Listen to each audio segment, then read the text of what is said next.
তোমালোকক বহুত ইন্টাৰেষ্টিং এটা পাৰ্ট পঢ়াম ত্ৰিকোণমিতি। ত্ৰিকোণমিতিটো তোমালোকে আগত পোৱা নাই, এইটো ক্লাছ 10তে প্ৰথম পায়। যোনে যোনে এডভান্স পঢ়িছা পাইছা, কিন্তু জেনেৰেল মেথছত এইটো আমাৰ 10ৰ পৰা আৰম্ভ হয়। ত্ৰিকোণমিতিৰ নামটো শুনিলে তোমালোকে ভয় খাব নালাগে। চোৱা, ইমানো কঠিন নহয়, সহজেই আছে, ভালকে পঢ়িলে পোৱা যায় দিয়া। এতিয়া চোৱা, ত্ৰিকোণমিতি পঢ়িছা, আমি আগতে ত্ৰিকোণমিতিৰ লগত পৰিচয় হৈ লওঁ। চোৱা, ত্ৰিকোণমিতি ইংলিছত ট্ৰিগনমেট্ৰি। ত্ৰিকোণমিতি হৈছে গণিতৰ এনেকুৱা এটা শাখা য'ত সমকোণী ত্ৰিভুজৰ বাহু আৰু কোণবোৰৰ অনুপাতৰ বিষয়ে অধ্যয়ন কৰা হয়। কি কি বিষয়ে অধ্যয়ন কৰা হয়? সমকোণী ত্ৰিভুজৰ বাহু আৰু কোণবোৰৰ বিষয়ে অধ্যয়ন কৰা হয়।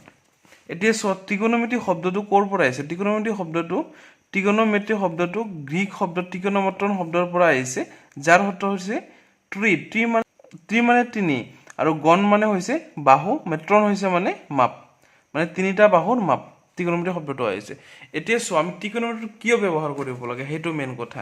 এতিয়া চোৱা, ধৰা এটা ত্ৰিভুজ আছে, এটা ত্ৰিভুজৰ আমি ধৰা এটা বাহুৰ মাপ জানো, এইটো বাহুৰ লম্বৰ মাপ জানো আমি 4 চেণ্টিমিটাৰ, যেনিবা 4 চেণ্টিমিটাৰ বা 4 মিটাৰ জানিলো, 4 মিটাৰ, ধৰা 4 মিটাৰ। এই ত্ৰিভুজটো আমি মাপটো কিমান জানো? 4 মিটাৰ। আমি এটা বাহুৰ মাপ জানো 4 মিটাৰ, কিন্তু বাকী আন কোনো এটা বাহুৰ মাপ নাজানো, বাকী দুটা বাহুৰ মাপ আমি নাজানো। কিন্তু যদি আমি দুটা বাহুৰ মাপ জানিলো হয়, আমি পাইথাগোৰাছৰ সূত্ৰ দি আন এটা বাহুৰ মাপ আমি ওলাই দিলো হয়। কিন্তু আমি কি এটা মাত্ৰ বাহুৰ মাপ জানো, বা আৰু এটা কোণৰ মান জানো, আৰু এটা কোণৰ ধৰা এইটো 30 ডিগ্ৰী। এতিয়া যদি আমি দুটা বাহুৰ মান জানিলো, পাইথাগোৰাছৰ সূত্ৰ দি ওলাব পাৰিলো হয়, কৰ্ণ স্কোৱাৰ ইকুৱেল লম্ব স্কোৱাৰ প্লাছ ভূমি স্কোৱাৰ। কিন্তু যদি আমি এটা বাহুৰ মাপ জানো আৰু এটা কোণৰ মাপ জানো, সেইটো ত্ৰিকোণমিতি ব্যৱহাৰ কৰি আমি যিকোনো বাহুৰ মাপ ওলাব পাৰো। সেইকাৰণে আমি ত্ৰিকোণমিতিটো ব্যৱহাৰ কৰো। বুজি পাইছে নে নাই? ধৰা আমি যে এবাৰৰ চিহ্নটো এনেকে আছে, ধৰা এবাৰৰ চিহ্নটো এনেকে ওপৰত আছে এনেকে, ঠিক আছে। এতিয়া আমি ধৰা এইটো কোনটো জানো, কোনটো আছে 30, আৰু এইখিনি মাটিৰ ধৰা এইটো এইখিনি দূৰত্বখিনি জানো, কিন্তু এতিয়া ওখ কিমান আছে আমি কেনেকে ওলাম? এইটোতো আমি জুখিব নোৱাৰো কিমান ওখ আছে। ধৰা এইটো পৰ্বত শৃংগ, ঠিক আছে, এইটো পৰ্বত শৃংগ, এভাৰেষ্ট পৰ্বত শৃংগ। এতিয়া এইখিনিতো গোটেইখিনি পৰ্বত, এইটো পৰ্বত, এইখিনি পৰ্বত, গোটেইখিনি। আমিতো এইখিনি পৰ্বতত গৈ জুখিব নোৱাৰো কিমান ওখ আছে, কেনেকে ওলাই? ধৰা এভাৰেষ্ট শৃংগৰ জোখ আমি ইয়াতে কোনটো ওলাও, আৰু ইয়াতে এইটোতো ওলাব পাৰো, বাহুটো। ধৰা এটা বাহু আমি ওলাই লওঁ, কৰ্ণটো ওলাই লওঁ, আৰু এটা কোণ ওলাই লওঁ। কৰ্ণ আৰু এটা কোণ দি আমি লম্বটো ওলাই লওঁ, মানে কিমান ওখ আছে এইটো আমি ওলাব পাৰো এভাৰেষ্ট শৃংগত। সেইকাৰণে আমাৰ ত্ৰিকোণমিতিটো ব্যৱহাৰ হয়, গম পাইছা নাই? কাৰণ পাইথাগোৰাছৰ সূত্ৰত যদি আমি ওলাব যাতে দুটা জানিব লাগে, দুটা বাহু, কিন্তু আমি ত্ৰিকোণমিতিত এটা জানিলে হয় আৰু এটা কোণ জানিলে হয়। বুজিছা ভালকে? এতিয়া ত্ৰিকোণমিতি আমি ছটা অনুপাতৰ সূত্ৰ আমি শিকিলো ভালকে। এতিয়া চোৱা, এইটো এটা সমকোণী ত্ৰিভুজ। সমকোণৰ বিপৰীতটো সদায় কৰ্ণ বা অতিভুজ হয়। কৰ্ণ বা অতিভুজ, এই জেগাকো মই লিখা নাই, তোমালোকে লিখি ল'বা, কৰ্ণ বা অতিভুজ বুলিও কয়। সমকোণৰ বিপৰীতটো সদায়, এইটোৰ বিপৰীত যিটো হয় এইটো কৰ্ণ হয়। কৰ্ণটো সদায় ফিক্স থাকে, কৰ্ণ বা অতিভুজ কেতিয়াও পৰিৱৰ্তন নহয় বা কেতিয়াও নাম চেঞ্জ নহয়। কিন্তু চোৱা, এইটো কি আমাৰ ভূমি, এইটো আমাৰ লম্ব। চোৱা, এইটো কিন্তু পৰিৱৰ্তন হয়। ধৰা আমি চি কোণটো ধৰিলো, যদি চি কোণটো ধৰো, চি কোণ হলে এইটো ভূমি হ'ব, এইটো লম্ব হ'ব। যদি আমি এক কোণ ধৰো, কি কোণ? এক কোণ ধৰিলে এইটো ভূমি হ'ব, এইটো লম্ব হ'ব। মানে লম্ব ভূমিটো উল্টা পাল্টা হলে একো প্ৰব্লেম নহয়, কিন্তু অতিভুজটো সদায় একে থাকিব লাগে। চ' আমি যদি এক কোণটো ধৰো, এক কোণ সাপেক্ষে এইটো আমাৰ কি? ভূমি, এইটো লম্ব। আৰু চি কোণ ধৰিলে এইটো ভূমি, এইটো লম্ব। ঠিক আছে? মানে যিটো কোণ আমি ধৰো সেইটো কোণৰ লগত লাগি থকা বাহুটোৱে আমাৰ ভূমি। এতিয়া আমি 6টা ফৰ্মুলা শিকিলো। চোৱা, ত্ৰিকোণমিতিৰ ফৰ্মুলা কেইটা। সাইন থিটা কি? লম্ব বাই কৰ্ণ। কচেক থিটা কৰ্ণ বাই লম্ব। এটা বস্তু ভালকে মন কৰা, আমি যদি সাইন থিটাটো শিকো, কি আছে? লম্ব বাই কৰ্ণ। সাইনৰ উল্টাটো হৈছে আমাৰ কচেক থিটা। কচেকটো উল্টা, মানে কি আছে? ইয়াতে লম্বটো ওপৰত গৈছে, ইয়াতে লম্বটো তলত আহিছে, কৰ্ণটো ওপৰত গৈছে, মানে উল্টি গৈছে। ইয়াতে কি? লম্ব বাই কৰ্ণ আহিছে, তাতে কৰ্ণ বাই লম্ব আহিছে। সেম এটা শিকিলে মানে এটা ফ্ৰী, মানে ব্ৰাছৰ লগত কলগেটৰ ফ্ৰী। গম পাইছা নে নাই? সেম ইয়াতে কি আছে? কচ থিটা। কচ থিটা কি? ভূমি বাই কৰ্ণ। সেম উল্টা, চেকটো উল্টা হ'ব, কি হ'ব? কৰ্ণটো ওপৰত যাব, ভূমিটো তলত যাব। ঠিক আছে? টেন থিটা কি? লম্ব বাই ভূমি, আৰু কটটো উল্টা হ'ব, ভূমিটো ওপৰত যাব লম্বটো তলত আহিব মানে তিনিটা মুখস্থ কৰিলে আৰু তিনিটা ফ্ৰী আৰু এটা বস্তু ভালকে মন কৰা ইয়াতে আমি ভালকে মন কৰিলে মুখস্থ কৰিবও নালাগে চোৱা প্ৰথমটো কি আছে লম্ব আৰু কৰ্ণ লম্বৰ পিছত কি এইটোত কি আছে লবত কি আছে প্ৰথমটোত লম্ব বাই কৰ্ণ পিছৰটোত ভূমি বাই কৰ্ণ তাৰ পিছত লম্ব বাই ভূমি ভালকে অলপ যদি ভালকে মন কৰা এইটো দুই এবাৰ চালে হ'ব মুখস্থ কৰিব নালাগে আৰু প্ৰথমে তিনিটা মুখস্থ কৰিবা আৰু তিনিটা এনে আহিব মানে উল্টা হয় সাইনৰ উল্টা কসেক কসেকৰ উল্টা সেক টেনৰ উল্টা কট এতিয়া চোৱা কিছুমান তোমালোক স্কুলত এনেকৈ লিখিব পাৰে সাইনে কসেকে চোৱা ইয়াতে এ মানে কোনটো ইয়াত যদি এইটো হয় এইটো কোন যদি এ ধৰো আমি এ ধৰিলে এইটো হৈ যাব আমাৰ কি লম্বটো কিন্তু ভূমি হৈ যাব আৰু ভূমিটো লম্ব হৈ যাব উল্টা হৈ যাব অংকখিনি কৰিলে ভালকে বুজি পাবা চোৱা 8.1 ৰ 1 নম্বৰ কোৱেশ্চনটো কি দিছে ত্ৰিভুজ ABCৰ বি কোণ সমকোণ আৰু AB equal 24 centimetre BC equal 7 centimetre হলে তলত দিয়া বিলাক ওলোৱা এতিয়া ত্ৰিভুজটো আমাক দিয়া নাই আমি আঁকি লম ত্ৰিভুজ ABC ত্ৰিভুজৰ কোণ 90 ডিগ্ৰী দিছে আমাৰ বি কোণটো 90 ডিগ্ৰী হ'ব লাগে 90 ডিগ্ৰী আৰু বি কোণটো 90 ডিগ্ৰী এতিয়া চোৱা আৰু কি দি আছে চোৱা AB কিমান 24 BC কিমান 7 এখিনি লিখিলো AB 24 BC 7 চোৱা এইটো এটা কি সমকোণী ত্ৰিভুজত যদি আমি দুটা বাহুৰ মাপ জানো আৰু এটা বাহু আমি ওলাব পাৰো পাঠ্যক্ৰমৰ সূত্ৰটি তোমালোকে পাই আহিছে ABC সমকোণী ত্ৰিভুজৰ পৰা পাও কৰ্ণ স্কয়াৰ ইকুৱেল লম্ব স্কয়াৰ প্লাস ভূমি স্কয়াৰ কাৰণ আমি পাঠ্যক্ৰমৰ সূত্ৰটো জানো কৰ্ণ স্কয়াৰ ইকুৱেল লম্ব স্কয়াৰ প্লাস ভূমি স্কয়াৰ এতিয়া চোৱা কৰ্ণ মানে কি আছে ইয়াতে বিকোণৰ বিপৰীত কৰ্ণ মানে আমাৰ AC স্কয়াৰ ইকুৱেল লম্ব এতে চোৱা লম্ব কি আছে আমাৰ AB প্লাস ভূমি মানে BC এতিয়া আমি মান কিটা বহাই দিও AC ৰ মান নাই AC আমাক ওলাব দিছে AC এতিয়া চোৱা এইটো সাইড স্কয়াৰ হেতু সাইডত গলে কি হ'ব √AB মানে কিমান 24 স্কয়াৰ প্লাস BC মানে 7 স্কয়াৰ চোৱা 24 স্কয়াৰ মানে কি 576 আৰু 7 ৰ 49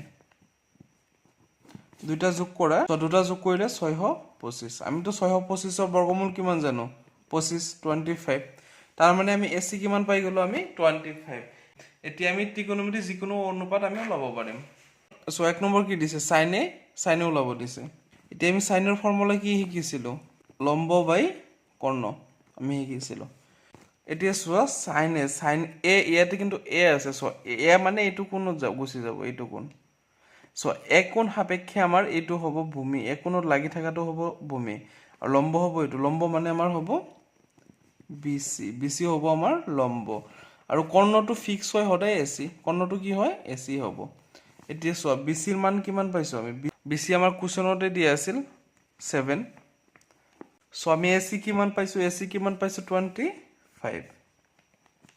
তাৰ মানে আমাৰ এক নম্বৰটো ওলাই গ'ল sin এটো কিমান হ'ল 7/25 এতিয়া চোৱা cos মানে cos থিটা আমি ফৰ্মুলা কি শিকিছিলো ভূমি বাই কৰ্ণ এতিয়া ভালকে মন কৰিবা এটা কোনটো কোণ কৈছে এক কোণ চোৱা এক কোণ সাপেক্ষে এইটো হয় আমাৰ ভূমি এইটো হয় আমাৰ লম্ব এইটো কৰ্ণ মানে এক কোণৰ লগত লাগি থাকাটো আমাৰ ভূমি হয় সদায় চোৱা এইটো লগত লাগি আছে কি এইটো হ'ব ভূমি আৰু এইটো কৰ্ণটো সদায় ফিক্সড হয় বিপৰীতটো কৰ্ণ বিকোণৰ এতিয়া কি আছে আমাৰ ফৰ্মুলা cosৰ ফৰ্মুলা ভূমি বাই কৰ্ণ তাৰ মানে ভূমি কি হ'ব আমাৰ AB আৰু কৰ্ণ হ'ব AC এতিয়া ভূমি বাই কৰ্ণ ভূমি মানে AB আৰু কৰ্ণটো সদায় ফিক্সড হয় AC এতিয়া চোৱা আমি AB ৰ মান কিমান চোৱা AB ৰ মান আমাৰ কোৱেশ্চনতে দিয়া আছে 24 আৰু AC টো আমি ওলাইছিলো এই মাত্ৰ 25 তাৰ মানে AB কিমান পালো 24 AC টো 25 এতিয়া আমাৰ এক নম্বৰটো ওলোৱা হল এতিয়া আমি দুই নম্বৰটো ওলাম sin C আৰু cos C sin C ৰ ফৰ্মুলাটো সেমি হয় লম্ব বাই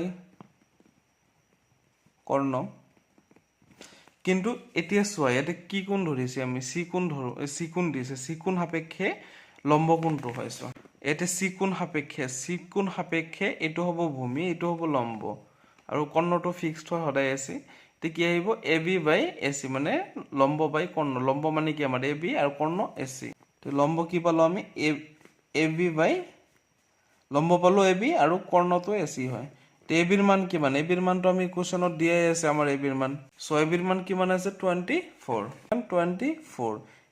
এসি কিমান পাইছো আমি 25 সো ইয়াতে কি ওলাইছো আমি sin a কি পাইছো 7/25 ইয়াতে কি ওলাইছো sin c 24/25 খেলি কোনৰ কাৰণে আমাৰ এনসাৰ বিলাক বেলেগ বেলেগ হৈছে গম পাইছে না নাই সাইনৰ ফৰ্মটো লম্ব পাই কোণৰ সেমি আছে কিন্তু কি আছে লম্বটো আমি বেলেগ ধৰব লাগে কাৰণ c কোণ সাপেক্ষে আৰু এক কোণ সাপেক্ষে লম্বটো বেলেগ ভূমিটো বেলেগ কাৰণ এক কোণৰ লগত যেটো লাগি থাকে এটো হয় আমাৰ ভূমি আৰু সাইডত থাকাটো হয় আমাৰ লম্ব cos c ফৰ্মুলাটো সেমি হ'ব ভূমি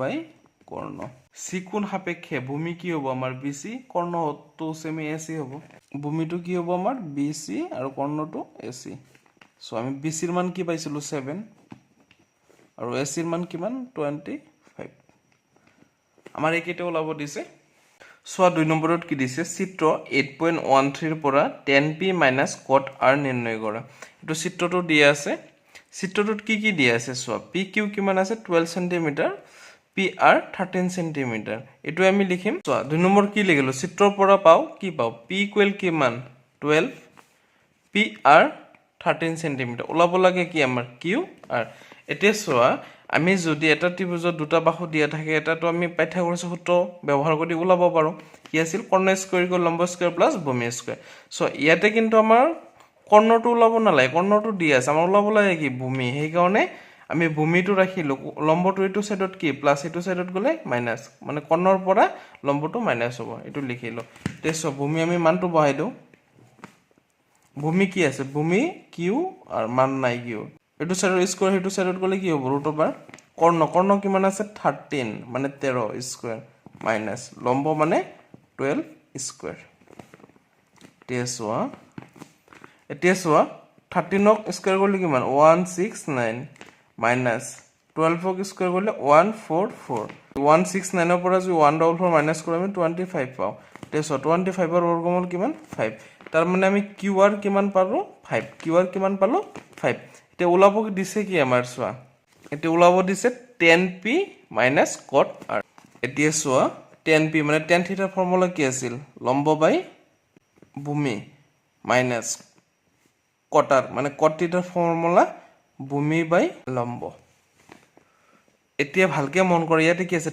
10p p কোণ সাপেক্ষে এটো কি p কোণ সাপেক্ষে এটো লগত লাগি থাকা বাহুটো হ'ব আমাৰ ভূমি আৰু ইয়াত থাকা বাহুটো হ'ব আমাৰ লম্ব তাৰ মানে সৰি এটো হ'ব আমাৰ ভূমি এটো হ'ব আমাৰ লম্ব আৰু সো cot r ইয়াত হ'ব r কোণ সাপেক্ষে আমাৰ এটো হ'ব ভূমি এটো হ'ব লম্ব সো আকৌ সো p কোণ সাপেক্ষে p কোণৰ লগত লাগি থাকা বাহুটো আমাৰ ভূমি মানে এটো লাগি আছে এটো হ'ব আমাৰ ভূমি আৰু বিপৰীতটো এটো হ'ব লম্ব সেম r কোণ সাপেক্ষে এটো হ'ব ভূমি এটো হ'ব আমাৰ লম্ব এতিয়া সোৱা লম্ব কি হ'ব আমাৰ qr আৰু ভূমি pq এতিয়া মাইনাস এতে কি আছে cot r কোণ সাপেক্ষে সোৱা এতিয়া r কোণ সাপেক্ষে এটো আমাৰ ভূমি qr টো ভূমি